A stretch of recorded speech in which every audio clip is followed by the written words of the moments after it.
Welcome to the Learning Pines YouTube. We hope this video helps. You start by opening PDF XChange Editor and loading the document you will stamp. Once done, open the comment pane or Tools toolbar so the stamp tool is visible.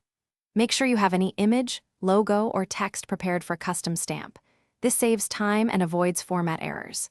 You'll use built-in stamps or create a new one, so keep file types common like PNG or PNG with transparency to ensure clean placement and crisp edges. Next, you either select a built-in stamp or create a custom one. Open Tools, go to Comment, then pick the Stamp tool. Choose Create Stamp to import an image or design a text stamp.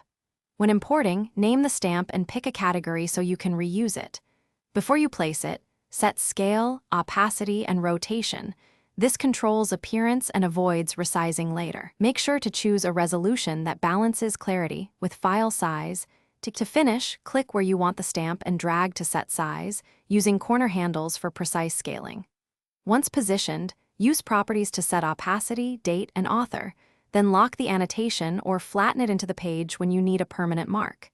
If you need to stamp many pages, use Apply to multiple pages. Troubleshooting tip. If a stamp doesn't appear, make sure annotations are visible, the PDF isn't restricted, and export settings include annotations before saving or printing. Thanks for watching. Consider subscribing if we helped you.